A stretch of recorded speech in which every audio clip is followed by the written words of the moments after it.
Hey everyone, welcome back. Ready to jump into another deep dive. Today we're taking culture porn from October 18th as our source. And let me tell you, there's a lot to unpack. Yeah, it's a real roller coaster. Yeah. We've got some dark stuff about fan culture, but also there are these really cool recommendations that got me thinking. First up, let's talk about this article from cultic.substack.com. It's about toxic fandom, and wow, it's It intense. is. It's not just, fans being fans. This article says it's like a battle, a real battle that's going on in Hollywood right now. Okay, so what do they mean by battle? What's actually happening? Well, they're saying that a lot of this toxic fan behavior, it's not just about like disagreeing with a movie or whatever. They're saying it's deeper, like rooted in bigotry and prejudice. Yeah. Especially when you've got diverse casting or storylines that challenge people's worldviews. So people are basically freaking out over a character's race or a storyline that they don't like. Yeah, and it gets really ugly, like online harassment and stuff. The article talks about how studios are kind of stuck. They don't want to give these toxic fans more power by like responding to them, but then there's also this pressure to change things based on that feedback. Wow, it's like a no-win situation for everyone. Totally. And think about the actors and the creators. Yeah, The ones on the receiving end of all this hate. That's got to be rough. it's got to take a toll for sure. Yeah, the article talks about how important it is to protect those creatives. Like, it's not just words on a screen, it affects their mental health. Yeah. What I found interesting was the newsletter author, Linda, she asked this question about power dynamics. Like, fans have more of a voice now than ever, right? So she's asking for strategies to deal with this whole dark side of fandom. Ooh, okay, that's interesting. Strategies, huh? Right, like how do you handle that? Well, you'll have to check out the show notes for the link to the full article. It's definitely worth a read. Okay, deal. Now, I don't know about you, but that whole conversation about fans feeling threatened by change really makes me think about the stuff we watch and the conversations those shows spark. And speaking of shows, this newsletter also has a This Week's Playlist section. And get this, these are recommendations from real people at Linda Ong and at Sarah Jane Wunger. I like that. It's way more personal, Yeah. not just some algorithm telling us what to watch. Exactly. Okay, so first up, we've got Will and Harper on Netflix. Imagine Will Ferrell supporting Harper Steele, a newly transitioned woman, as she goes on a road trip across the country.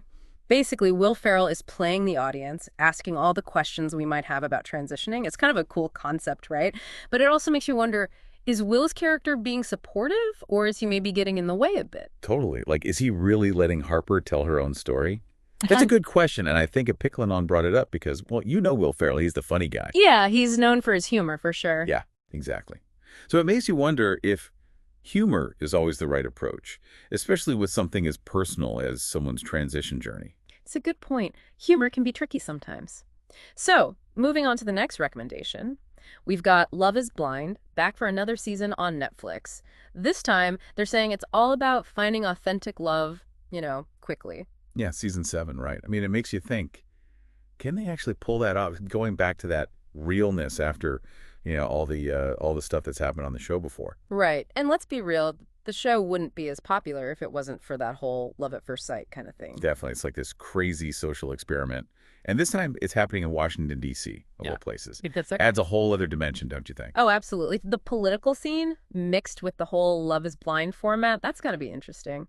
Okay, so shifting gears here, we have American Sports Story, Aaron Hernandez. It's on FX and Hulu, and it delves into the life of Aaron Hernandez, the NFL player who was convicted of murder. This one's heavy.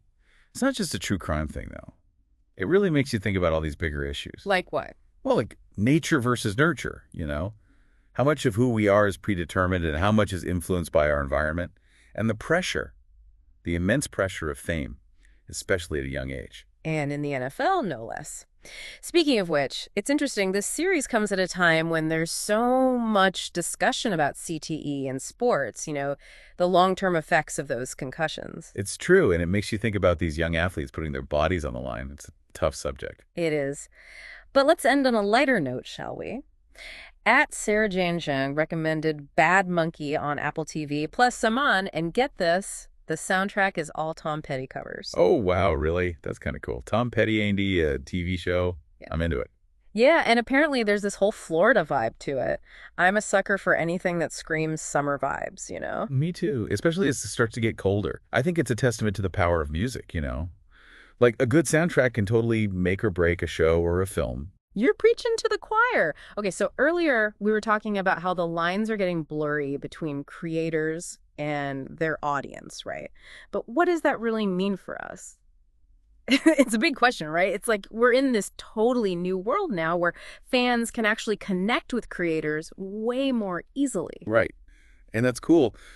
But it also comes with like a whole new set of rules. Totally. Like we've got to be careful. It's easy to forget there are real people behind the shows and movies, right? Exactly. And they have feelings too. Yeah. Like just because you can tweet directly at a showrunner or an actor doesn't mean, you should say whatever you want. We've got to be mindful. It's like, yeah, be passionate, get involved, but there's a line, right? Absolutely. Our words have power. We have to remember that. And think about it, like we as viewers and fans, we actually have more power to shape things than ever before. Wow, when you put it like that, it's kind of amazing, Yeah. but also a little scary, right? It is. But that's why it's so important to talk about this stuff. Figure out how to be a responsible fan in this crazy digital world.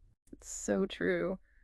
Well, I feel like we've covered a lot of ground today. We really have. Mm. From toxic fandom to the power of a good soundtrack.